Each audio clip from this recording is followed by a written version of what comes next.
Logging is a fairly routine job and forestry workers know what to expect on a typical workday.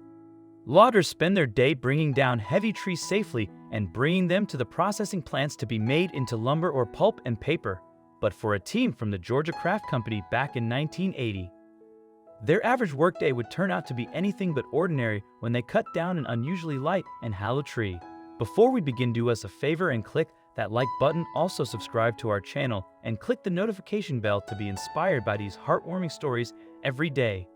Georgia Craft Company is a paper mill machinery business located in Jasper, Georgia. Part of their work involves acquiring wood for paper pulp.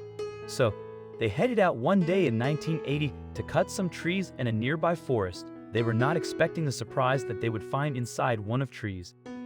The American chestnut tree grows very quickly, almost 4 times faster than oak, which makes it highly valuable for loggers. In the early 20th century, a fungal blight wiped out nearly all of the American chestnut trees, with only a few specimens remaining in pockets of Nova Scotia, New Hampshire, Georgia, and Tennessee. For years, chestnut, with its bold-grained blondish wood, was favored by builders as it easily worked and was extremely rot-resistant. Chestnut trees have a number of interesting characteristics, and one of those resulted in a phenomenon that would stun the loggers from the Georgia Craft Company. Having marked the trees they planned to fall, the loggers began to work.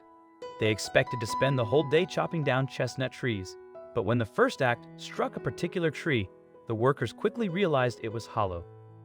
Though a hollow tree is not ideal for sawing into lumber, the loggers knew that the hollow chestnut tree would still produce very high-quality pulp. So, they continued to chop, not realizing what was hidden inside. With the tree finally down, the loggers prepared to chop it into logs short enough to place on their trucks, but something caught their eye. The supposedly hollowed-out trunk was stuffed with something that was preventing the light from passing through. When the loggers moved in to get a closer look, they jumped back from shock and fear. Inside the hollow trunk was a strange snarling beast, and it was looking right at them. The mysterious creature had sharp canine teeth and a long snout. Its front paws were near the top of the tree trunk. It looked like a dog, or rather like a frozen, misshapen dog. The loggers had no idea how it had come to be inside of the tree trunk or why it looked so odd, but as they had a job to do, they had to quickly decide what to do next. Knowing that not cutting up the valuable log would be a waste of money, the loggers still decided that the discovery was worth preserving. So, they set it aside in the hopes of investigating the origin of the dog and the trunk. Eventually, the tree made its way to the right place. About a year after the discovery, a museum dedicated to the forestry industry of the southeastern U.S. opened. Southern Forest World, located about 300 miles away in Waycross, Georgia, opened its doors in 1981. The Georgia Craft Company knew that this was the right home for their strange discovery.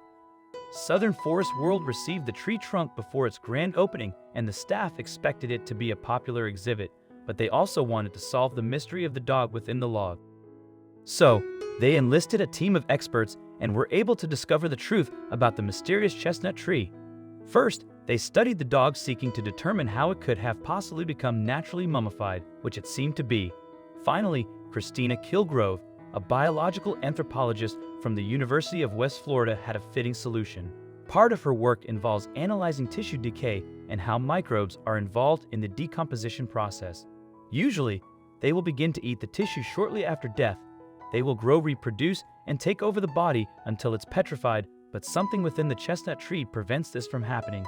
The tenant, which makes the tree rot resistant, absorbs moisture and prevented microbes from beginning the decay process. The tree also prevented animals from smelling the dead dog, as the trunk acted like a chimney and blew the scent high into the air. Any scavengers nearby would never have known the dog was in the tree at all. So that cleared up how the dog had been mummified, but for Bertha Sue Dixon, the director of Southern Forest World, another question remained. How did the dog wind up inside the trunk in the first place?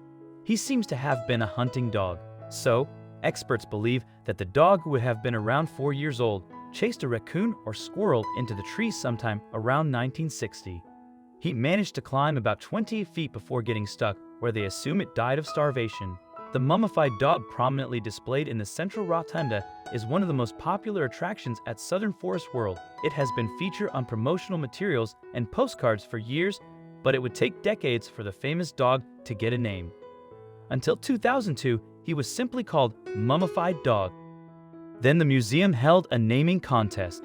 Some rather fitting names were proposed, such as Chipper and Dogwood, and the museum team chose the name Stucky. If you've ever happened to be in southern Georgia, head to Waycross to have a look at Stucky, the mummified dog stuck in the chestnut log. Thank you for watching this interesting story.